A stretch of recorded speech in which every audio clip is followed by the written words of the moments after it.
Dear students, in our last class, we discussed about various types of industries.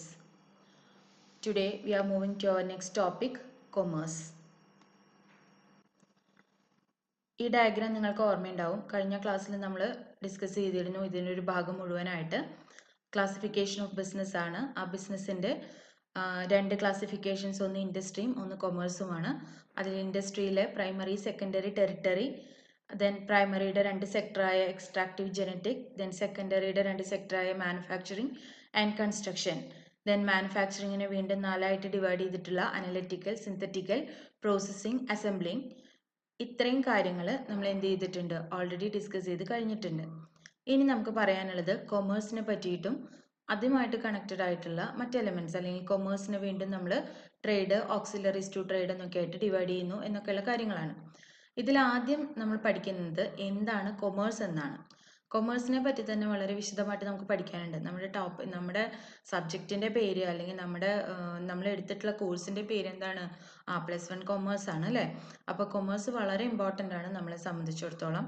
എന്താണ് commerce എന്ന് ചോദിച്ചാൽ നമുക്ക് അതിനൊരു മറുപടി പറയാനായിട്ട് ഉണ്ടായിരിക്കണം. അപ്പോൾ അതാണ് നമ്മൾ ആദ്യം, അല്ലെങ്കിൽ ഈ ഒരു ക്ലാസ്സിൽ ഡിസ്കസ് ചെയ്യാനായിട്ട് പോകുന്നത്.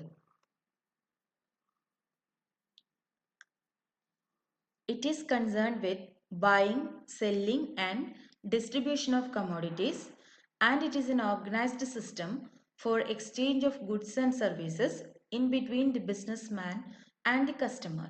എന്താണ് കൊമേഴ്സ് എന്ന് പറയുന്നത്? കൊമേഴ്സ് എന്ന് വെച്ചാൽ ബൈയിങ്ങും സെല്ലിങ്ങും മാത്രമല്ല, എന്തുകൂടി ഉൾപ്പെട്ടിട്ടുണ്ട്? And distribution of commodities. സാധനങ്ങൾ, കമ്മോഡിറ്റീസ് എന്ന് പറഞ്ഞ സാധനങ്ങളാണ് കേട്ടോ.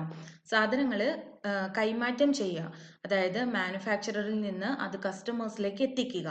ഇത് എല്ലാം ചേർത്ത് നമ്മൾ പറയുന്ന ഒറ്റ വാക്കാണ് എന്ത്? കൊമേഴ്സ്. സാധനങ്ങൾ വാങ്ങിക്കുന്നതും വിൽക്കുന്നതും അതിൻ്റെ ഡിസ്ട്രിബ്യൂഷനും കൂടി ചേർത്ത് പറയുന്നതാണ് കൊമേഴ്സ് എന്നുള്ളത്. മാത്രമല്ല ഇതെന്താണ്? It is an organised system for exchange of goods and services. ആരൊക്കെ തമ്മിൽ? From business man to the customer. Business മാനിൽ നിന്ന് കസ്റ്റമറിലേക്ക് ഈ കാര്യങ്ങളെല്ലാം എത്തിക്കുന്ന ഒരു ഓർഗനൈസ്ഡ് സിസ്റ്റമാണ് എന്ത്? കൊമേഴ്സ് എന്ന് പറയുന്നത്. ബിസിനസ് മാൻ എന്ന് പറഞ്ഞാൽ ആരാണോ ഇത് സെല്ല് ചെയ്യുന്ന ആൾ, അയാളെയാണ് ഉദ്ദേശിക്കുന്നത്. കസ്റ്റമർ എന്ന് പറഞ്ഞാൽ ആരാണോ ഇത് വാങ്ങിക്കുന്നത്, കൺസ്യൂം ചെയ്യുന്നത്, അയാളെയാണ് നമ്മൾ എന്ത് പേര് വിളിക്കുന്നത്? കസ്റ്റമർ എന്നുള്ള പേര് വിളിക്കുന്നത്. ബിസിനസ് മാനും കസ്റ്റമറും തമ്മിലുള്ള ആ ഒരു ബൈയിങ് ആൻഡ് സെല്ലിങ്, അല്ലെങ്കിൽ എക്സ്ചേഞ്ച് ഓഫ് പ്രോഡക്റ്റ് മാത്രമല്ല, പ്രോഡക്റ്റ് ആൻഡ് സർവീസസ്, അത് ഈസി ആക്കുക, അല്ലെങ്കിൽ ആ ഒരു പ്രക്രിയയ്ക്ക് നമ്മൾ പറയുന്ന പേരാണ് എന്ത്? കൊമേഴ്സ് എന്നുള്ളത്. Okay. Then it is also concerned with the marketing aspect of business, that is supply of right type of goods to the right person at the right time and at the right price. എന്താണ് പറയുന്നത്? ഇതിൽ എന്തും കൂടെ ഉൾപ്പെടുന്നുണ്ട്? Marketing aspect of business. അതായത് just buying and selling, അല്ലെങ്കിൽ buying, selling and distribution മാത്രമല്ല, അവിടെ എന്തുകൂടിയുണ്ട്? മാർക്കറ്റിംഗ് കൂടി ഉൾപ്പെടുന്നുണ്ട്. മാർക്കറ്റിംഗ് എന്ന് വെച്ചാൽ വളരെ വലിയൊരു ടേമാണ്. കൊമേഴ്സ് പോലെ വളരെ വലിയൊരു ടേമാണ് മാർക്കറ്റിംഗ് എന്ന് വെച്ചാൽ. ഏത് തരം ഗുഡ്സ് വിൽക്കണം, ഏതൊക്കെ ആളുകൾക്ക് വിൽക്കണം, എത്ര പ്രൈസിന് വിൽക്കണം, ഏത് സമയത്ത് വിൽക്കണം എന്നുള്ളതൊക്കെ തീരുമാനിക്കപ്പെടുന്നത്, അല്ലെങ്കിൽ എന്ത് ഇൻഫർമേഷൻ ആളുകൾക്ക് ഈ പ്രോഡക്റ്റിനെ പറ്റി കൊടുക്കണം എന്നെല്ലാം തീരുമാനിക്കുന്നത് എന്തിലാണ്? മാർക്കറ്റിങ്ങിലാണ്. അപ്പൊ ഇതിൽ എന്തുകൂടി ഉൾപ്പെടുന്നുണ്ട്? മാർക്കറ്റിംഗ് കൂടെ ഉൾപ്പെടുന്നുണ്ട്. അതായത് ആ പർട്ടിക്കുലർ എലമെന്റിന്റെ മാർക്കറ്റിംഗ് കൂടെ ഉൾപ്പെട്ടിട്ടുള്ള, അതായത് ബൈയിങ്, സെല്ലിംഗ്, ഡിസ്ട്രിബ്യൂഷൻ, മാർക്കറ്റിംഗ്, ഇതെല്ലാം ഉൾപ്പെട്ടതാണ് എന്ത്? കൊമേഴ്സ് എന്ന് പറയുന്നത്. ഈ മാർക്കറ്റിംഗ് എന്നതുകൊണ്ട്, അല്ലെങ്കിൽ ആ ഒരു ആക്ടിവിറ്റി കൊണ്ട് ഉദ്ദേശിക്കുന്നത് എന്താണ്? Supply of right type of goods, ശരിയായ രീതിയിലുള്ള സാധനങ്ങൾ, ടു ദി റൈറ്റ് പേഴ്സൺ, ശരിയായ ആൾക്ക്, അറ്റ് ദി റൈറ്റ് ടൈം, ശരിയായ സമയത്ത്, and at the right price, ശരിയായ വിലയ്ക്ക് എത്തിച്ചു കൊടുക്കുക. അതാണ് എന്തെന്ന് പറയുന്നത്? കൊമേഴ്സ് എന്ന് പറയുന്നത്. അപ്പോൾ കൊമേഴ്സ് എന്ന് പറഞ്ഞാൽ it's not just only exchange of goods and services. It includes exchange of goods and services, distribution of it from the manufacturer to the final consumer, and it also include the marketing aspect of that particular product. അതായത് ആ പ്രോഡക്റ്റിന്റെ marketing എലമെന്റ്സും ഡിസ്ട്രിബ്യൂഷനും എക്സ്ചേഞ്ചും എല്ലാം ഉൾപ്പെട്ടിട്ടുള്ളതിനാണ് എന്ത് പറയുന്നത്? Commerce എന്ന് പറയുന്നത്. അപ്പോൾ commerce വളരെ വലിയൊരു ടേമാണ്. ഇതിൽ നമുക്ക് നോക്കിക്കഴിഞ്ഞാൽ നമുക്ക് പറയാം, ബൈയിങ്, സെല്ലിംഗ് ആൻഡ് ഡിസ്ട്രിബ്യൂഷൻ എന്ന് പറഞ്ഞാൽ ട്രേഡ് ആണ്. ട്രേഡിനെ പറയുന്ന അല്ലെങ്കിൽ ട്രേഡ് എന്താണ് എന്നതിൻ്റെ ഡെഫിനിഷനിൽ ഉൾപ്പെടുന്ന വാക്കുകളാണ് വാങ്ങലും വിൽക്കലും അതുപോലെ അത് എത്തിച്ചു കൊടുക്കലും. ദെൻ മാർക്കറ്റിംഗ് എന്ന് പറയുമ്പോൾ അല്ലെങ്കിൽ right person, right time, right price എന്നുള്ളതൊക്കെ പറയുമ്പോൾ അതെല്ലാം ഏതിൽ പെടുന്നതാണ്? ഓക്സിലറീസ് ടു ട്രേഡ് ആണ്. ട്രേഡിനെ സഹായിക്കുന്ന വസ്തുതകളാണ്. അപ്പോൾ ഇതെല്ലാം കൂടി ചേർന്നതാണ് എന്ത്? കൊമേഴ്സ്. അപ്പോൾ കൊമേഴ്സ് എന്ന് പറഞ്ഞാൽ നമുക്ക് വേണമെങ്കിൽ എങ്ങനെ പറയാം? It includes trade and aids to trade. ട്രേഡും അതുപോലെ തന്നെ ട്രേഡിനെ സഹായിക്കുന്ന കാര്യങ്ങളും കൂടി ഉൾപ്പെട്ടിട്ടുള്ളതാണ് എന്ത്? കൊമേഴ്സ് എന്ന് പറയുന്നത്. ഇൻഡസ്ട്രി എന്ന് പറയുമ്പോൾ നമ്മൾ പറഞ്ഞു എന്താണ്? സാധനങ്ങൾക്ക് മാനുഫാക്ചർ ചെയ്യുന്നു എന്ന് പറഞ്ഞു. ഈ മാനുഫാക്ചർ ചെയ്ത പ്രോഡക്റ്റ് അവിടെ തന്നെ എടുത്തു വെച്ച് കഴിഞ്ഞാൽ അതൊരിക്കലും ആർക്ക് കിട്ടില്ല? കസ്റ്റമർക്ക് കിട്ടില്ല. അപ്പം നമ്മൾ തന്നെ ഉപയോഗിക്കുന്ന പല പ്രോഡക്ട്സും നമുക്കറിയാം ഇവിടെയൊന്നും ഉണ്ടാക്കുന്ന സാധനങ്ങളല്ല, മറ്റ് പല രാജ്യങ്ങളിൽ ഉണ്ടാക്കുന്ന സാധനങ്ങളുണ്ട്. അതേപോലെ എന്താണ്, നമ്മുടെ നാട്ടിൽ തന്നെ ഒരുപാട് അകലെയുള്ള സ്ഥലങ്ങളിൽ ഉണ്ടാക്കുന്ന സാധനങ്ങളുണ്ട് അല്ലേ? അതൊക്കെ നമ്മുടെ കയ്യിലേക്ക് എത്തിക്കുന്നത് എങ്ങനെയാണ്? ഈ പറഞ്ഞ ഒരുപാട് എലിമെന്റ്സ് വഴിയാണ്. ട്രാൻസ്പോർട്ടേഷൻ വഴി, അതേപോലെ നമുക്ക് ആ പ്രോഡക്റ്റ് ഉണ്ട് എന്നുള്ള വിവരം കിട്ടണം, അപ്പോൾ അവിടെ അഡ്വർടൈസ്മെന്റ് വേണം. അതേപോലെ ഒരുപാട് കാര്യങ്ങൾ, പ്രോഡക്റ്റ് വളരെ സുരക്ഷിതമായിട്ട് നമ്മുടെ കയ്യിലേക്ക് എത്തണം, അപ്പോൾ അവിടെ എന്ത് വേണം? ഇൻഷുറൻസ് വേണം. ഇനി കൊണ്ടുവന്ന പ്രോഡക്റ്റ് എല്ലാം കൂടെ ഒറ്റയടിക്ക് വിൽക്കാൻ പറ്റിയില്ലെങ്കിൽ അത് എന്ത് ചെയ്യണം? എടുത്തു വെക്കേണ്ടതായിട്ട് വരും. അപ്പോൾ അവിടെ വെയർ ഹൗസിങ് വേണം. ഇതെല്ലാം ഏതിൻ്റെ ഭാഗമാണ്? കൊമേഴ്സിൻ്റെ ഭാഗമാണ്. മാത്രമല്ല ഈ പ്രോഡക്റ്റ് കൊണ്ടുവന്നിട്ട് ഇത് ആർക്ക് എക്സ്ചേഞ്ച് ചെയ്യുക കൂടി വേണം?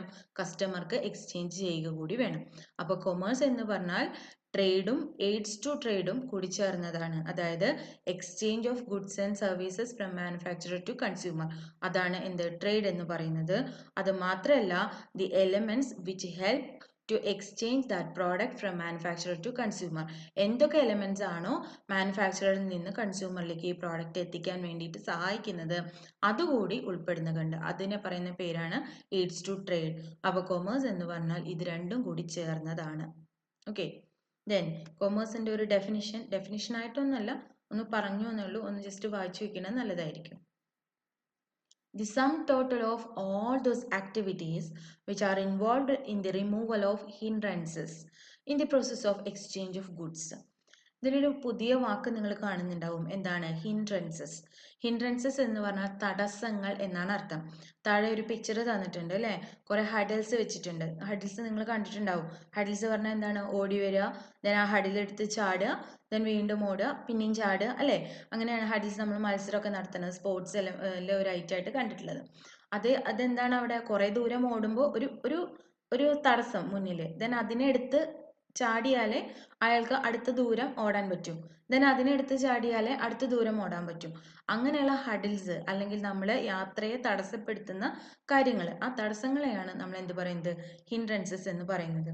The sum total of all those activities which are involve in the removal of hindrances in the process of exchange of goods. അതായത് ഗുഡ്സ് എക്സ്ചേഞ്ച് ചെയ്യുമ്പോൾ ഉണ്ടാകുന്ന എല്ലാ തടസ്സങ്ങളെയും മാറ്റുന്ന എല്ലാ ആക്ടിവിറ്റീസിനെയും കൂടി ഒരുമിച്ച് നമുക്ക് എന്ത് പറയാം? കൊമേഴ്സ് എന്ന് പറയാം. അപ്പം അതിൻ്റെ ഡെഫിനിഷനിൽ അതാണ് പറയുന്നത്. എന്ത് ചെയ്യുന്നു? തടസ്സങ്ങൾ ഉണ്ടാകും, ആ തടസ്സങ്ങളെ എല്ലാം മാറ്റി മാനുഫാക്ചർ ചെയ്തിട്ടുള്ള പ്രോഡക്റ്റ് കൺസ്യൂമറിലേക്ക് എത്തിക്കുക. കൺസ്യൂമറിലേക്ക് മാനുഫാക്ചർ ചെയ്തിട്ടുള്ള പ്രോഡക്റ്റ് എത്തിച്ച് ആ കൊടുക്കുന്നതിന് പറയുന്നതാണ് എന്ത്? എക്സ്ചേഞ്ച് ഓഫ് ഗുഡ്സ് എന്നുള്ളത്. ജസ്റ്റ് എക്സ്ചേഞ്ച് ഓഫ് ഗുഡ്സ് ഉണ്ടാവുന്നതിനേക്കാൾ മുൻപേ അവിടെ എന്ത് വേണ്ടി വരും? ഈ പ്രോഡക്റ്റ് ശേഖരിച്ചു വെക്കേണ്ടി വരും, ട്രാൻസ്പോർട്ട് ചെയ്യേണ്ടി വരും, അതിന് വേണ്ട ഫിനാൻസ് കൊടുക്കേണ്ടി വരും, അതിനെപ്പറ്റിയുള്ള അവയർനെസ് കൺസ്യൂമേഴ്സിന് കൊടുക്കേണ്ടി വരും. ഇതൊക്കെ അവിടെ എന്താണ്? തടസ്സങ്ങളാണ് അല്ലേ? ഈ തടസ്സങ്ങളും കൂടി നീക്കി ഈ എക്സ്ചേഞ്ച് ഓഫ് ഗുഡ്സ് പോസിബിൾ ആക്കുന്ന എല്ലാ ആക്ടിവിറ്റീസിനെയും കൂടി ഒരുമിച്ച് ചേർത്ത് നമ്മൾ പറയുന്ന പേരാണ് എന്ത്? കൊമേഴ്സ് എന്നുള്ളത്. അപ്പോൾ കൊമേഴ്സ് എന്ന് പറഞ്ഞാൽ എന്ത് മാത്രമല്ല? ട്രേഡ് മാത്രമല്ല. ട്രേഡ് എന്ന് പറഞ്ഞാൽ എന്ത് മാത്രമേ വരുള്ളൂ? Only exchange of goods and services. അത് exchange of goods and services മാത്രമല്ല, അതുമായി ബന്ധപ്പെട്ട് വരുന്ന അതിന് മുൻപും പിൻപുമായി കിടക്കുന്ന ഒരുപാട് ആക്ടിവിറ്റീസ് ചേർന്നാലേ എന്ത് പോസിബിൾ ആവുള്ളൂ? എക്സ്ചേഞ്ച് പോസിബിൾ ആവുള്ളൂ. ഇപ്പൊ പ്രകാശ് ചേട്ടൻ്റെ കടയിൽ നിന്ന് നമ്മളൊരു ബുക്ക് വാങ്ങിക്കുന്നു. നമ്മുടെ സ്കൂളിന്റെ മുന്നിലെ കടയാണ് കേട്ടോ അത്, പ്രകാശ് ചേട്ടൻ്റെ കട, അവിടെ പഠിച്ചവർക്ക് അറിയുണ്ടാവും. അവിടെ നിന്ന് നമ്മളൊരു നോട്ട്ബുക്ക് വാങ്ങിക്കുന്നു എന്ന് പറയുമ്പോൾ അതിന് മുന്നേ ആ നോട്ട്ബുക്ക് എവിടെ എത്തണം? പ്രകാശ് ചേട്ടൻ്റെ കടയിലേക്ക് എത്തണം. നോട്ട്ബുക്ക് ഉണ്ടാക്കുന്നത് ഇവൻ ഡൽഹിയിലാണെന്ന് വിചാരിക്കുക. ഡൽഹിയിൽ നിന്ന് ആ സാധനം ഇങ്ങോട്ട് എത്തിക്കണം. ഇവിടെ എത്തിക്കുക എന്ന് പറഞ്ഞാൽ ആദ്യം ചിലപ്പോൾ തൃശ്ശൂർ ഏതെങ്കിലും ഗോഡൗണിലേക്ക് ആവും എത്തുന്നുണ്ടാവുക. അവിടെ നിന്നാണ് ആ സാധനം എവിടേക്ക് എത്തുന്നത്? പ്രകാശേട്ടൻ്റെ കടയിലേക്ക് എത്തുന്നത്. ബുക്കൊന്നും ആകുമ്പോൾ പിന്നെ വലിയ കുഴപ്പമില്ലാത്തതുകൊണ്ട് ഒരുപാട് ഇൻഷുറൻസിൻ്റെയും പ്രശ്നമൊന്നും വരുന്നില്ല. പിന്നെ എന്ത് വേണം, ബൾക്കായിട്ട് ഈ സാധനം എടുക്കുമ്പോൾ ഫിനാൻസ് വേണം. നമുക്കറിയണം എന്ത്, ഇവിടെ ഇന്ന സാധനം ഉണ്ട്, ഇവിടെ ഇന്ന ബുക്ക് ഉണ്ട്, ക്ലാസ്മേറ്റ്സ് എന്ന് പറഞ്ഞ ഒരു ബുക്ക് ഇറങ്ങുന്നുണ്ട്, അതിൻ്റെ പേജസ് കുറച്ചും കൂടി ക്വാളിറ്റി ഉള്ളതാണ്. ഇതൊക്കെ നമ്മൾ അറിയണമെങ്കിൽ അവിടെ എന്ത് വേണം, അഡ്വർടൈസ്മെന്റ് വേണം. എന്നാലും നമ്മൾ പോയിട്ട് പ്രകാശേട്ടൻ്റെ കടയിൽ പോയി ചോദിക്കുള്ളൂ, ക്ലാസ്മേറ്റ്സിൻ്റെ നോട്ട്ബുക്ക് ഉണ്ടോ? അപ്പം ഉണ്ട് എന്ന് പറയും. അതെടുത്ത് നമുക്ക് തരും, പൈസ നമ്മൾ പ്രകാശേട്ടന് കൊടുത്ത് ആ ബുക്ക് വാങ്ങിച്ചുകൊണ്ട് പോരുന്നു. അപ്പം അതിന് മുൻപേ ഇത് നമ്മളൊരു കൊമേഴ്സ് സ്റ്റുഡൻസ് ആകുമ്പോൾ ജസ്റ്റ് ആ വാങ്ങിക്കൽ മാത്രമല്ല നമ്മുടെ ഡ്യൂട്ടി. നമ്മളപ്പോൾ ആലോചിക്കണം എന്തൊക്കെ കാര്യങ്ങൾ ഇതിന് മുന്നേ നടന്നിട്ടുണ്ടാവും ഈ പ്രോഡക്റ്റ് ഈ കടയിലേക്ക് എത്താൻ വേണ്ടിയിട്ട്. അതാണ് നമ്മുടെ ടോപ്പിക്. എന്താണ്, എന്തൊക്കെ ഈ exchange of goods and services മാത്രമല്ല, അതുവരെ ഉള്ള ഒരുപാട് ആക്ടിവിറ്റീസിന്റെ സഹായത്തോടു കൂടി മാത്രമേ ഫൈനൽ എക്സ്ചേഞ്ചിലേക്ക് എത്തിക്കാനായിട്ട് പറ്റുള്ളൂ. ആ ആക്ടിവിറ്റീസും കൂടി ആരുടെ ഭാഗമാണ്, കൊമേഴ്സിന്റെ ഭാഗമാണ്. മനസ്സിലായിണ്ടാവും ഞാൻ വിചാരിക്കുന്നു. ഇനി നമുക്ക് ഈ കൊമേഴ്സിൽ പറഞ്ഞു എന്താണ്, റിമൂവൽ ഓഫ് ഹിൻഡ്രൻസസ് ആണ് കൊമേഴ്സിന്റെ ഏറ്റവും ഇമ്പോർട്ടൻ്റ് ആയിട്ടുള്ള ഒരു ആക്ടിവിറ്റി, അതായത് തടസ്സങ്ങൾ നീക്കുക എന്നുള്ളത്. അപ്പോൾ ഒരുപാട് തരം തടസ്സങ്ങളുണ്ട്. ഒരു 6 തരം തടസ്സങ്ങളാണ് മുഖ്യമായിട്ടും നമ്മൾ മനസ്സിലാക്കി വെക്കുന്നത്. ആ തടസ്സങ്ങൾ മാറ്റുന്നതാണ് കൊമേഴ്സിന്റെ എന്തെന്ന് പറയുന്നത്, ഫങ്ഷൻ. അല്ലെങ്കിൽ എന്താണ്, കൊമേഴ്സ് എന്തിനു വേണ്ടിയാണെന്ന് ചോദിച്ചാൽ നമുക്ക് പറയാം എന്ത്, four removing these type of hindrances. എന്തൊക്കെ ഹിൻഡ്രൻസസ് ആണ് എന്നുള്ളത് നമുക്ക് അറിയണ്ടേ. ആ ഹിൻഡ്രൻസസ് നമുക്ക് എന്തൊക്കെയാണെന്നുള്ളത് നോക്കാം. ആ ഹിൻഡ്രൻസസ് റിമൂവ് ചെയ്യുന്നതാണ് എന്തെന്ന് പറയുന്നത്, കൊമേഴ്സിന്റെ ഫങ്ഷൻ എന്ന് പറയുന്നത്. അപ്പൊ നമുക്ക് ഇനി നോക്കാനുള്ളത് എന്താണ്, ഫങ്ഷൻസ് ഓഫ് കൊമേഴ്സ്. അപ്പൊ അതിൽ ഒന്നാമത്തെ എന്താണ്, removal of hindrance of person. Person എന്ന് പറയുന്ന ഹിൻഡ്രൻസ് റിമൂവ് ചെയ്യുന്നു. എന്താണത് നോക്കി നോക്കൂ. It refers to the lack of contact between the producer and customers. എന്താണ് പറയുന്നത്, പ്രൊഡ്യൂസറും കസ്റ്റമേഴ്സും തമ്മിലുള്ള കോണ്ടാക്ട് കുറവായിരിക്കും അല്ലെ. ആ കുറവുള്ള കോണ്ടാക്ട് അതിനെ പറയുന്ന പേരാണ് എന്ത്, ആ ഹിൻഡ്രൻസിനെ പറയുന്ന പേരാണ് പേഴ്സൺ ഹിൻഡ്രൻസ് എന്ന് പറയുന്നത്. Here the trader acts as an intermediary among them and customers are able to find out the product which they are wanted from the market. എന്താണ് ഇവിടെ പറഞ്ഞിരിക്കുന്നത്, ഇപ്പൊ ഈ ഒരു ഹിൻഡ്രൻസ് ഒഴിവാക്കാൻ വേണ്ടിയിട്ട് ട്രേഡർ എന്ന് പറയുന്ന ആള് അല്ലെങ്കിൽ ഈ വിൽപ്പനക്കാരൻ, ഫൈനൽ വിൽപ്പനക്കാരൻ നമ്മുടെ ഇടയിൽ ആരായിട്ട് വർക്ക് ചെയ്യുന്നു, ഒരു ഇന്റർമീഡിയറി ആയിട്ട് വർക്ക് ചെയ്യുന്നു. നമുക്കറിയാം ക്ലാസ്മേറ്റ്സിന്റെ നോട്ട്ബുക്ക് പ്രകാശേട്ടൻ്റെ കടയിൽ ഉണ്ടാക്കുന്നതല്ല, അത് വേറെ ഏതോ ഒരു വലിയ മാനുഫാക്ചറിങ് ഓർഗനൈസേഷനിൽ ഉണ്ടാക്കിയിട്ട് അവിടെ നിന്ന് എവിടേക്ക് എത്തിക്കുന്നു, പ്രകാശേട്ടൻ്റെ കടയിലേക്ക് എത്തിക്കുന്നു. അവിടെ നിന്നാണ് നമുക്ക് കിട്ടുന്നത്. അല്ലെങ്കിൽ നിങ്ങളൊന്ന് ആലോചിച്ച് നോക്കിയേ, നമ്മൾക്ക് ഓരോരുത്തർക്കും ആവശ്യം വരുമ്പോൾ ക്ലാസ്മേറ്റ്സിന്റെ കമ്പനി ഇപ്പം നിൽക്കുന്നത്, മാനുഫാക്ചറിങ് ഓർഗനൈസേഷൻ നിൽക്കുന്നത് ഡൽഹിയിലാണെങ്കിൽ ഡൽഹിയിൽ പോയിട്ട് നോട്ട് വാങ്ങിച്ചു കൊണ്ടുവരാൻ പറ്റുമോ? പറ്റില്ല അല്ലെ. അപ്പൊ അതിന് അവിടെ ഒരു തടസ്സമാണത്. നമുക്ക് എന്ത് പറയുന്നു, ആ ദൂരം ഒരു തടസ്സമാണ്. അല്ലെങ്കിൽ മാനുഫാക്ചററും കസ്റ്റമറും തമ്മിലുള്ള ആ ഒരു കോണ്ടാക്ട് എന്ന് പറയുന്നത്, അല്ല ആ ഒരു കോണ്ടാക്റ്റിലുള്ള ഇത്രയും വലിയൊരു ഡിസ്റ്റൻസ് എന്ന് പറയുന്നത് വളരെ വലിയൊരു തടസ്സമാണ്. അപ്പൊ അത് ഒഴിവാക്കാൻ വേണ്ടി നമ്മളെ സഹായിക്കുന്ന ആൾക്കാരാണ് അത് ട്രേഡേഴ്സ് എന്ന് പറഞ്ഞാൽ പ്രകാശേട്ടനെ പോലെയുള്ള ആളുകൾ. അവരെന്ത് ചെയ്യുന്നു, ഈ പ്രോഡക്റ്റ് അവരെ കയ്യിൽ നിന്ന് ബൾക്കായി എടുത്ത് ആ പ്രോഡക്റ്റ് ചില്ലറയായിട്ട് നമുക്ക് തരുന്നു. ഓക്കെ. അപ്പൊ ഹിൻഡ്രൻസ് ഓഫ് പേഴ്സൺ എങ്ങനെയാണ് നമുക്ക് സോൾവ് ചെയ്യാൻ പറ്റുക, ബൈ ട്രേഡ്, വ്യാപാരത്തിൽ കൂടി. എന്താണ് വ്യാപാരം എന്ന് പറഞ്ഞാൽ, exchange of goods and services. ഗുഡ്സും സർവീസസും ഫൈനൽ കൺസ്യൂമർക്ക് കൈമാറ്റം ചെയ്യപ്പെടുന്നതിലൂടെ നമുക്ക് എന്ത് ചെയ്യാൻ പറ്റും, മാനുഫാക്ചററും കസ്റ്റമറും തമ്മിലുള്ള ആ കോണ്ടാക്ട് കുറവ് പരിഹരിക്കാനായിട്ട് പറ്റും. ഇവിടെ നമുക്കിപ്പോൾ ക്ലാസ്മേറ്റ്സിന്റെ ഒരു നോട്ട്ബുക്ക് വാങ്ങിച്ച് നമ്മൾ കൊണ്ടുവരുമ്പോൾ നമുക്ക് മാനുഫാക്ചററെ പരിചയം ഉണ്ടാവണമെന്ന് യാതൊരു നിർബന്ധവും. നമുക്കത് എന്ത് ചെയ്താൽ മതി, മാർക്കറ്റിൽ എവിടെയാണ് അവൈലബിൾ ആയിട്ടുള്ളത് അവിടെ പോയത് വാങ്ങിക്കാൻ പറ്റിയാൽ മാത്രം മതി. അപ്പൊ അത് ഒഴിവാക്കുന്നതാണ് എന്ത്, ട്രേഡ് എന്ന് പറയുന്നത്. മാനുഫാക്ചർ ഇല്ലെങ്കിലോ, ഈ ഇടനിലക്കാരില്ലെങ്കിൽ ട്രേഡേഴ്സ് ഉണ്ടായിരുന്നില്ലെങ്കിൽ നമുക്ക് ചിലപ്പോൾ ഇങ്ങനെ പ്രോഡക്റ്റ് ഉണ്ടെന്നോ അല്ലെങ്കിൽ ആ പ്രോഡക്റ്റ് നമ്മുടെ കയ്യിലെത്തും. അങ്ങനെ ഒരു കാലഘട്ടമൊക്കെ കുറച്ച് കാലങ്ങൾക്ക് മുന്നേ കഴിഞ്ഞു പോയതാണ് അല്ലേ നമ്മുടെ ഇടയിൽ. ഒരുപാട് ഇതുകൾക്ക് മുന്നേ നമ്മളതിന്റെ ഹിസ്റ്ററി ഒക്കെ പഠിച്ചതാണ്. പല സ്ഥലങ്ങളിൽ ഉണ്ടാക്കുന്ന പ്രോഡക്റ്റും നമ്മളിലേക്ക് എത്താറില്ല. അപ്പൊ കാഞ്ചീപുരം പോലെയുള്ള സ്ഥലങ്ങൾ, അവിടെ പട്ടിനൊക്കെ വളരെയധികം പ്രാധാന്യമുള്ള ഒരു സ്ഥലമാണെന്ന് അറിയാം. എല്ലാവർക്കും കാഞ്ചീപുരത്ത് പോയിട്ട് സാരി എടുക്കാനും പട്ട് വാങ്ങിക്കാനും ഒക്കെ സാധിക്കുമോ? സാധിക്കില്ല അല്ലേ. അവിടെ അങ്ങോട്ട് പോവാന്ന് പറഞ്ഞാൽ തന്നെ ഒരു സാരി വാങ്ങിക്കാനുള്ള പൈസ നമുക്ക് ചിലപ്പോൾ ചിലവായി എന്ന് വരാം. അപ്പൊ ആ സാധനങ്ങൾ നമ്മുടെ ഇവിടെയുള്ള ട്രേഡേഴ്സ് എന്ത് ചെയ്യുന്നു, അവിടെ പോയി ബൾക്കായി എടുത്ത് ഇവിടെ കൊണ്ടുവന്ന് വെക്കുന്നു. നമുക്ക് എന്ത് ചെയ്യുന്നു, ആ സാരി കടയിൽ പോയി പർച്ചേസ് ചെയ്യാൻ പറ്റുന്നു. അപ്പോൾ ആ ഒരു ഒരു ഡിസ്റ്റൻസ് അല്ലെങ്കിൽ ആ ഒരു കോണ്ടാക്റ്റ് ഇല്ലായ്മ, മാനുഫാക്ചറിലേക്ക് എത്താനുള്ള ആ ഒരു ബുദ്ധിമുട്ട് പരിഹരിക്കുന്നത് ഏത് വഴിയാണ്? ട്രേഡ് വഴിയാണ്, അല്ലെങ്കിൽ ട്രേഡർ വഴിയാണ്. അപ്പൊ ഹിൻഡ്രൻസ് ഓഫ് പേഴ്സൺ എന്ന് പറഞ്ഞാൽ ഇത്രയേ ഉള്ളൂ. എന്താണ്? It refers to the lack of contact between the producer and customer. കസ്റ്റമറും പ്രൊഡ്യൂസറും തമ്മിലുള്ള കോണ്ടാക്ട് കുറവ്. ആ കുറവിനെ, ആ ഒരു തടസ്സമാണ് എന്ത് പേരിൽ അറിയപ്പെടുന്നത്? ഹിൻഡ്രൻസ് ഓഫ് പേഴ്സൺ എന്നുള്ള പേരിൽ അറിയപ്പെടുന്നത്. അത് ഒഴിവാക്കാൻ നമുക്ക് ആരെ ഡിപ്പെൻഡ് ചെയ്യാം? ട്രേഡിനെ ഡിപ്പെൻഡ് ചെയ്യാം. ഓക്കെ. ഇനി രണ്ടാമത്തെ ഹിൻഡ്രൻസ് എന്താണെന്ന് നോക്കാം. എന്താണ്? Removal of hindrance of place. Place എന്ന് പറയുന്ന ഹിൻഡ്രൻസ് ഒഴിവാക്കുന്നത്. Producer and customers are in distant places. Hence, the commodities should be transferred from the production center to the customers. എന്താ പറയുന്നത്? കസ്റ്റമേഴ്സും പ്രൊഡ്യൂസേഴ്സും പലപ്പോഴും അകലെ പല പല സ്ഥലങ്ങളിലായിരിക്കും ലൊക്കേറ്റ് ചെയ്യുന്നുണ്ടാവുക. ഈ കമ്മോഡിറ്റീസ് എന്ത് ചെയ്യുന്നു? പ്രൊഡക്ഷൻ സെന്ററിൽ നിന്ന് കസ്റ്റമറിലേക്ക് എത്തിക്കുന്നു. എത്തിക്കുന്ന എങ്ങനെയാണ്? ദൂരം കവർ ചെയ്യുന്നത്. നേരത്തെ നമ്മൾ പറഞ്ഞത് എന്താണ്? കോണ്ടാക്റ്റ് ഇല്ലായ്മ, മാനുഫാക്ചറർക്കും കസ്റ്റമർക്കും തമ്മിൽ കണ്ടുമുട്ടാനുള്ള സാഹചര്യങ്ങൾ ഇല്ലാത്തത് ആര് വഴി കവർ ചെയ്യപ്പെടുന്നു? ഇന്റർമീഡിയറി ആയ ട്രേഡർ വഴി കവർ ചെയ്യപ്പെടുന്നു. ഇവിടെ ഒരു കണ്ടുമുട്ടുന്നതിനെ പറ്റിയല്ല പറയുന്നത്.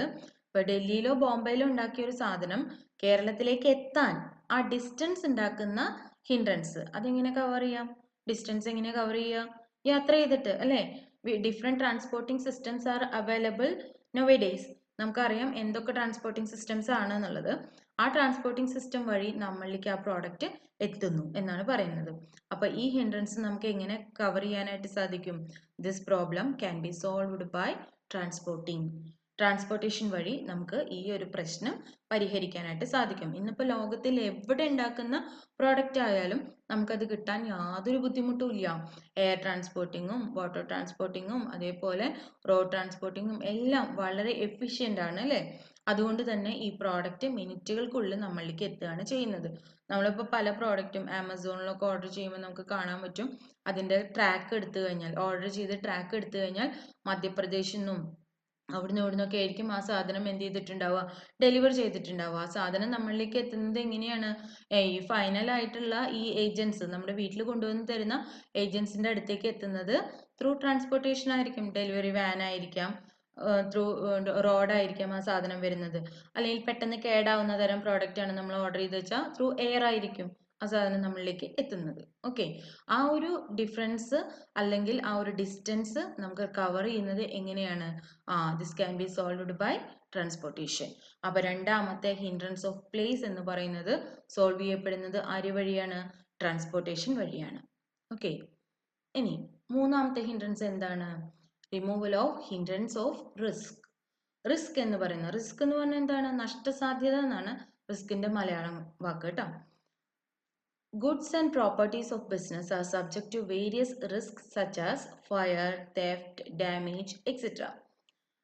ഉറപ്പാണല്ലേ? ബിസിനസ് എന്ന് പറയുന്നതിന്റെ ഗുഡ്സിന് മാത്രമായിട്ട് വരുന്ന റിസ്ക് ആണ് എന്ത്?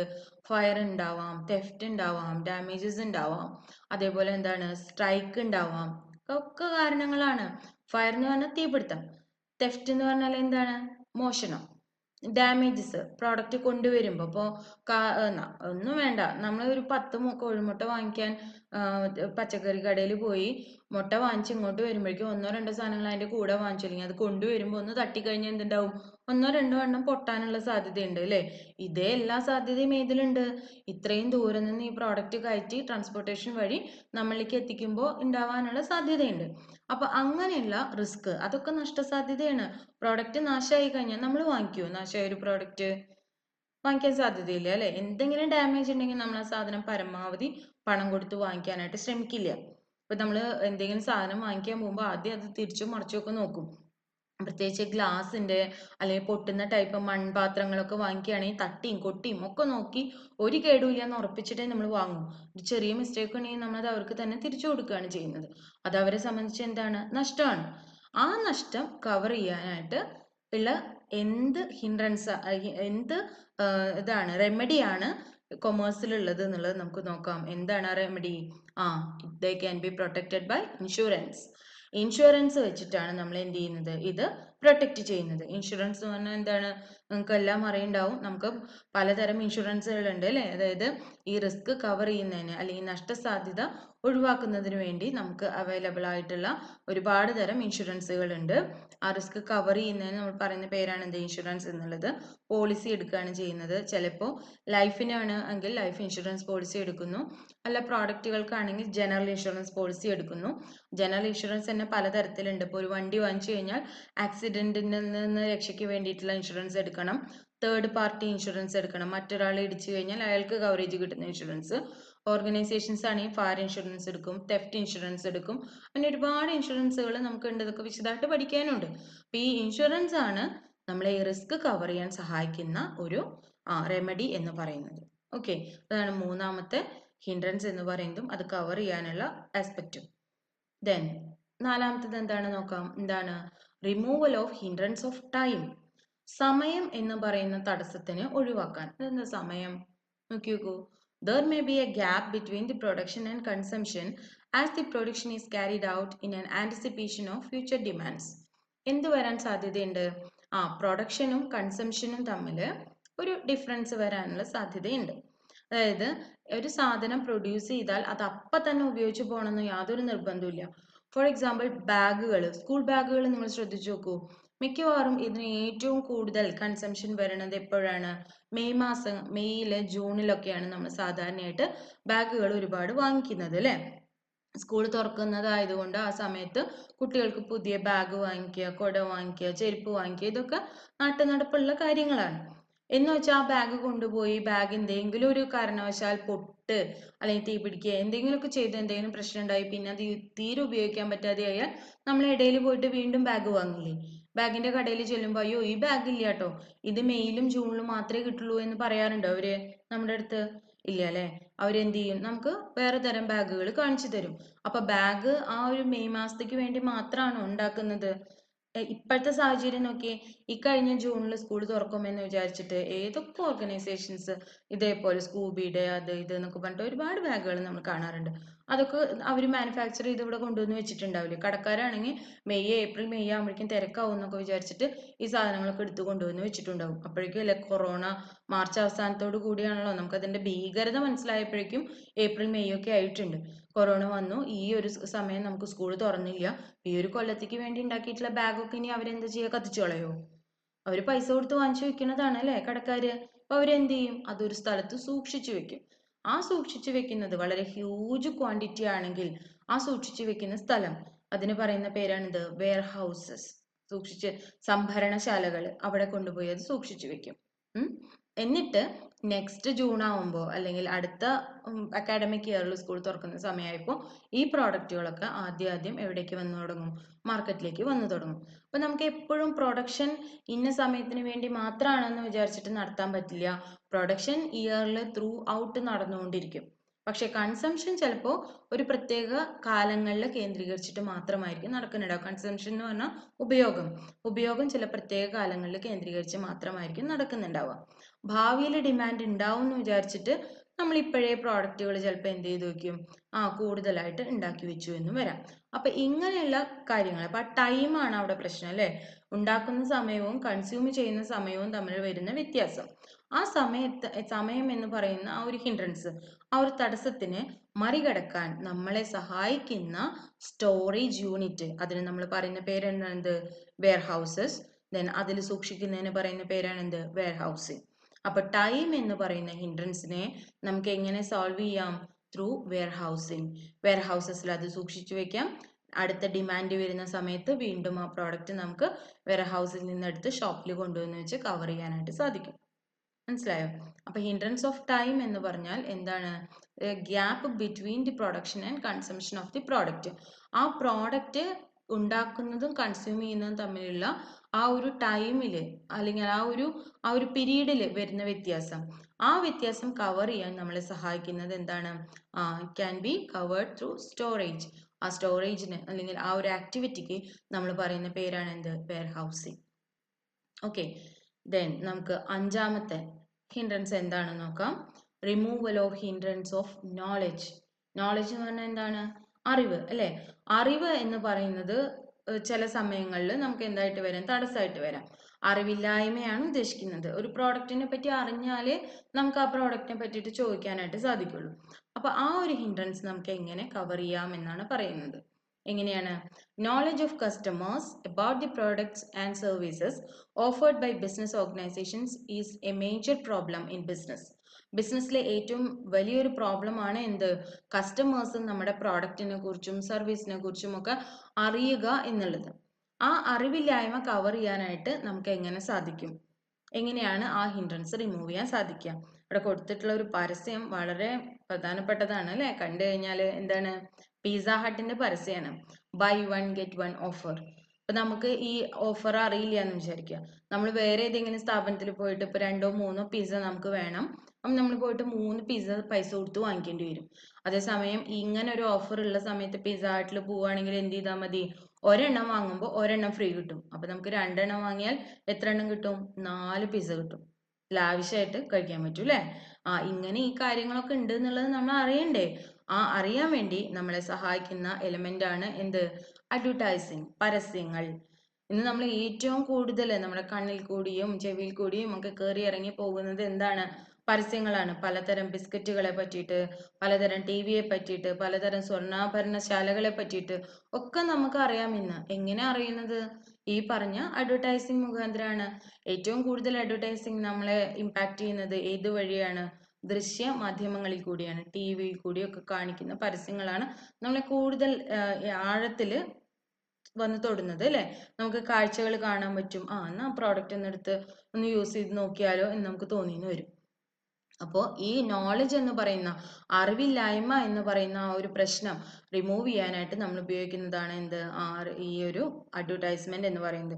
കുറച്ചു കാലം മുന്നേ വരെ, അതായത് ഇപ്പോൾ എൻ്റെയൊക്കെ കുഞ്ഞായിരുന്ന, ഏറ്റവും കുഞ്ഞായിരുന്ന സമയത്തിലൊന്നും ഈ സ്നഗി അല്ലെങ്കിൽ പാമ്പേഴ്സ് പോലുള്ള സാധനങ്ങളൊന്നും കുട്ടികളെ ഉപയോഗിപ്പിക്കാറില്ല.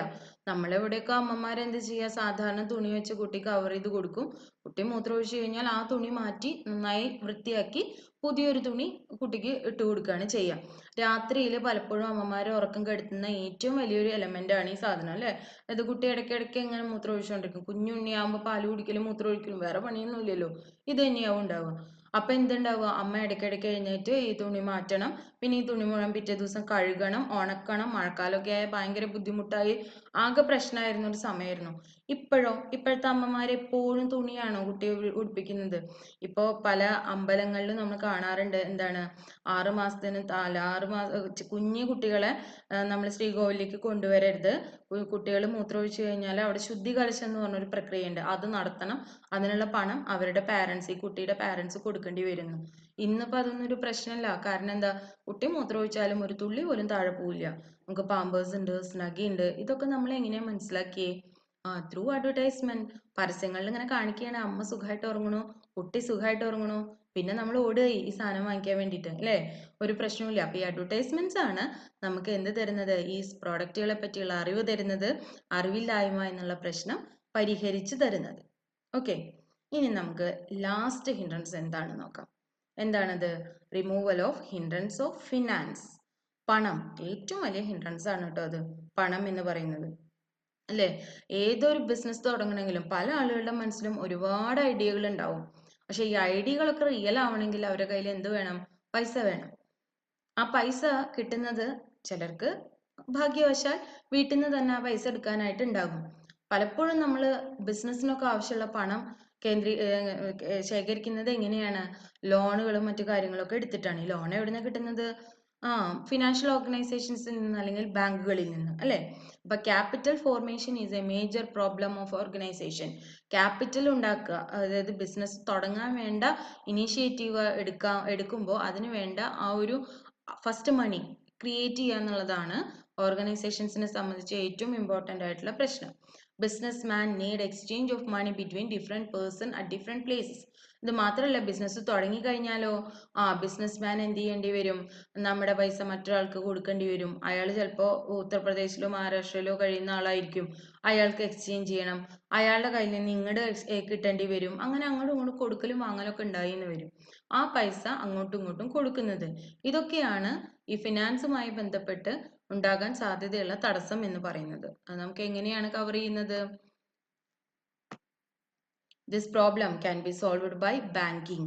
ബാങ്കിങ് ചെയ്ത് കഴിഞ്ഞാൽ നമുക്ക് എന്ത് ചെയ്യാൻ പറ്റും? ഈ പ്രോബ്ലം സോൾവ് ചെയ്യാനായിട്ട് സാധിക്കും. ഓക്കെ, ഇപ്പൊ നമ്മൾ എത്ര ഹിൻഡ്രൻസസിനെ പറ്റിയിട്ടാണ് പറഞ്ഞത്. ഈ ഹിൻഡ്രൻസസ് ഒക്കെ റിമൂവ് ചെയ്യുന്നതാണ് ആരുടെ ഫംഗ്ഷൻ എന്ന് പറഞ്ഞത്? കൊമേഴ്സിന്റെ ഫംഗ്ഷൻ അല്ലേ? അപ്പൊ നമുക്ക് ഇനി ഒന്ന് ഒരുമിച്ചൊന്ന് നോക്കാം. എന്താണ് ഫങ്ഷൻസ് ഓഫ് കൊമേഴ്സ്? എന്തൊക്കെയായിരുന്നു ഫങ്ഷൻസ് ഓഫ് കൊമേഴ്സ്? ഒന്ന്, removal of hindrance of person. അങ്ങനെ അത് ഏത് വഴിയാണ് ഹിൻഡ്രൻസ് നമുക്ക് ഒഴിവാക്കാൻ പറ്റുന്നത്? Through trade. ദെൻ രണ്ടാമത്തെ hindrance removal of hindrance of place. അതെങ്ങനെ നമുക്ക് ഒഴിവാക്കാം? Through transportation. ദെൻ മൂന്നാമത്തേത് എന്തായിരുന്നു? Removal of hindrance of risk. അതെങ്ങനെയാണ് നമുക്ക് ഒഴിവാക്കാൻ പറ്റുന്നത്? Through insurance. ദെൻ നാലാമത്തേത് removal of hindrance of time. അതെങ്ങനെ ഒഴിവാക്കാം നമുക്ക്? Through warehousing. ദെൻ അഞ്ചാമത്തേത് removal of hindrance of knowledge. എങ്ങനെയാണ് ഒഴിവാക്കുന്നത്? Through advertisement. Then last one, removal of hindrance of finance. എങ്ങനെ ഒഴിവാക്കാം നമുക്ക്? Through banking. ഇത്രയും ഫങ്ഷൻസ് ആണ് കൊമേഴ്സിനുള്ളത്. അപ്പൊ നമ്മൾ ഇന്ന് പറഞ്ഞിട്ടുണ്ടായിരുന്നത് കൊമേഴ്സ് എന്താണ് എന്നുള്ളത് പറഞ്ഞു. കൊമേഴ്സ് എന്ന് പറഞ്ഞാൽ it is not only exchange of goods and services. അതിൽ എന്തുകൂടി ഉൾപ്പെടുന്നുണ്ട്? ഈ exchange of goods and services, distribution of goods and marketing of goods. ഇതിലെ എല്ലാ എലമെന്റ്സും ഉൾപ്പെട്ടിട്ടുള്ളതാണ് എന്ത്? കൊമേഴ്സ് എന്ന് പറയുന്നത്. അപ്പൊ കൊമേഴ്സ് സാധാരണയായിട്ട് അല്ലെങ്കിൽ ട്രേഡ് സാധാരണയായിട്ട് ചെയ്യുമ്പോൾ ഉണ്ടാകുന്ന എല്ലാ തടസ്സങ്ങളും ആര് നീക്കിത്തരും നമുക്ക്? കൊമേഴ്സ് നീക്കിത്തരും. അതുകൊണ്ടാണ് കൊമേഴ്സിനെ നമ്മൾ എന്ത് പറയുന്നത്? കൊമേഴ്സിന്റെ ഇമ്പോർട്ടൻറ്റ് ഫങ്ഷൻസ് ആണ് ഈ ഹിൻഡ്രൻസ് റിമൂവൽ എന്ന് വിളിക്കുന്നത്. മെയിൻ ആയിട്ടും 6 ഹിൻഡ്രൻസുകളാണ് നമുക്കുള്ളത്. Hindrance of place, person, risk, time, knowledge and finance. ഇതോരോന്നും മാറ്റാൻ ഓരോ എലിമെന്റ്സ് നമ്മുടെ കയ്യിലുണ്ട്. പേഴ്സൺ ആണെങ്കിൽ ട്രേഡ് നടത്തിയാൽ നമുക്ക് മാറ്റാൻ പറ്റും.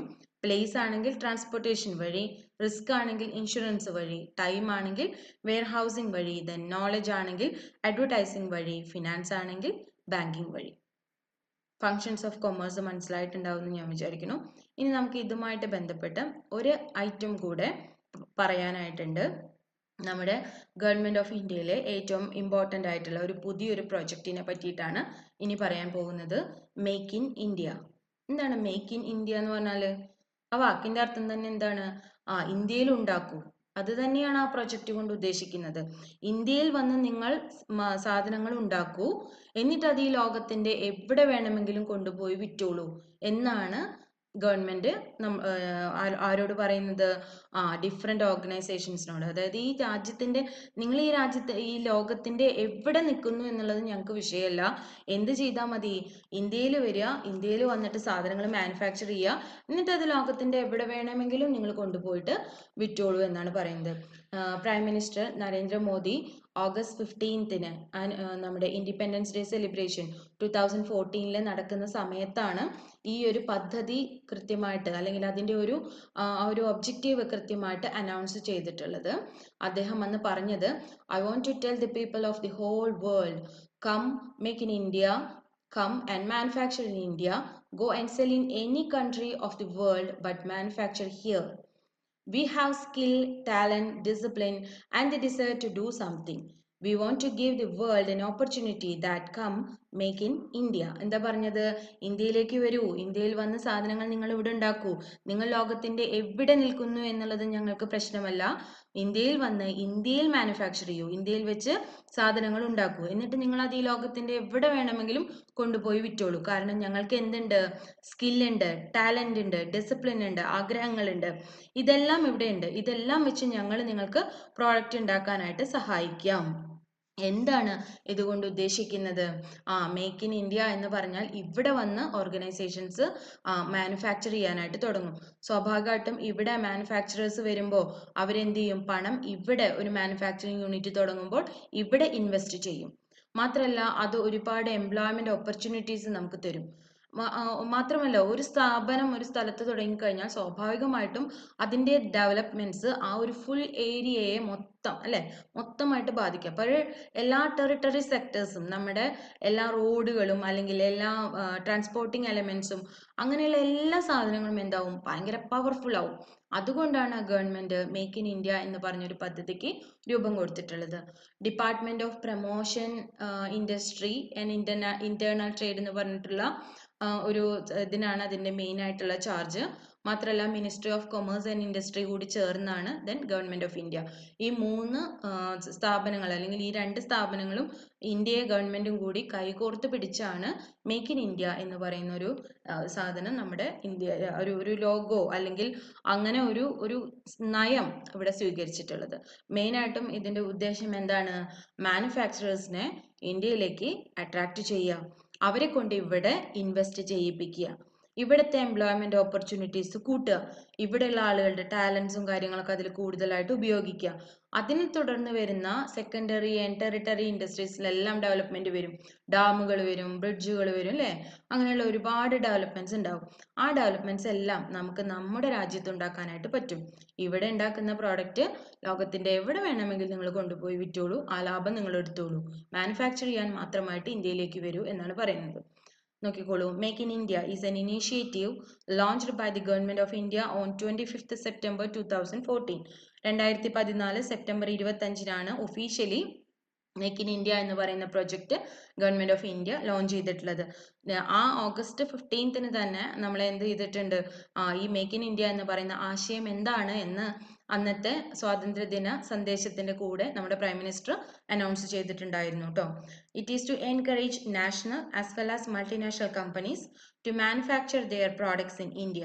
അതെന്താ പറയുന്നത്? ഈ നാട്ടിലുള്ള കമ്പനികളാണെങ്കിലും അല്ലെങ്കിൽ പുറത്തുള്ള കമ്പനികളാണെങ്കിലും അവരോടെല്ലാം മൾട്ടിനാഷണൽ പല രാജ്യങ്ങളിലുള്ള കമ്പനികളോട് എന്ത് ചെയ്യാൻ പറയുന്നു?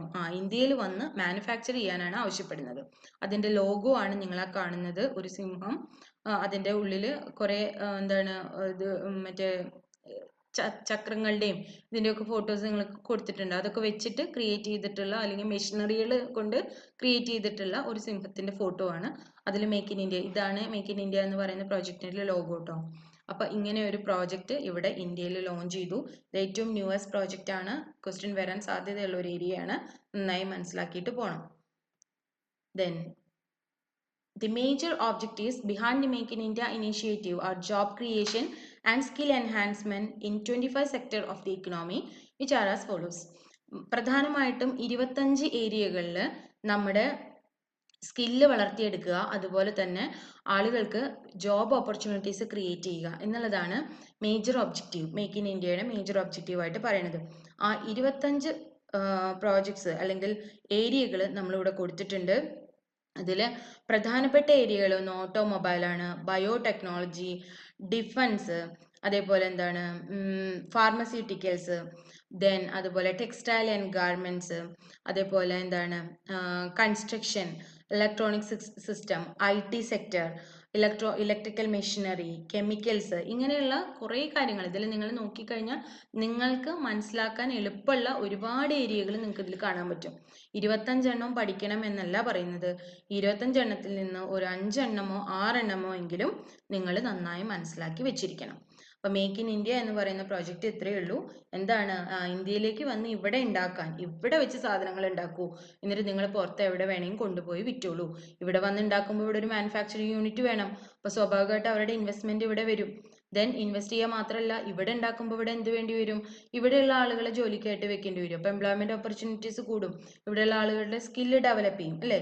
അതിനെ തുടർന്നുണ്ടാകുന്ന മറ്റ് ഡെവലപ്മെന്റ്സ് പിന്നാലെ ഉണ്ടായിക്കോളും. അതുകൊണ്ടാണ് നമ്മൾ ഏത് തരത്തിലുള്ള ഒരു പ്രൊജക്റ്റ് അവതരിപ്പിച്ചത്, മേക്ക് ഇൻ ഇന്ത്യ എന്നുള്ള പ്രൊജക്റ്റ് അവതരിപ്പിച്ചത്.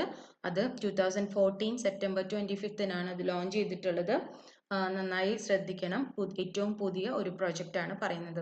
അപ്പൊ ഇന്ന് നമ്മൾ പറഞ്ഞത് കൊമേഴ്സ് എന്താണെന്ന് മാത്രമാണ്. ആ ഡയഗ്രത്തിലെ ഫസ്റ്റ് പോയിന്റിലാണ് നമ്മൾ വന്ന് നിൽക്കുന്നത്. കൊമേഴ്സ് എന്താണ്, അതിന്റെ ഫങ്ഷൻസ് എന്തൊക്കെയാണ് എന്നുള്ളത് എക്സ്പ്ലെയിൻ ചെയ്തു. ദെൻ മേക്ക് ഇൻ ഇന്ത്യ എന്ന് പറയുന്ന ഇന്ത്യ ഗവൺമെന്റിന്റെ ഏറ്റവും പുതിയൊരു പ്രൊജക്റ്റിനെ പറ്റിയും ചർച്ച ചെയ്തു. എന്തെങ്കിലും സംശയങ്ങളുണ്ടെങ്കിൽ ചോദിക്കുക. വീണ്ടും റിപ്പീറ്റ് ചെയ്ത് വീഡിയോ കേൾക്കുക കേട്ടോ. Okay, thank you.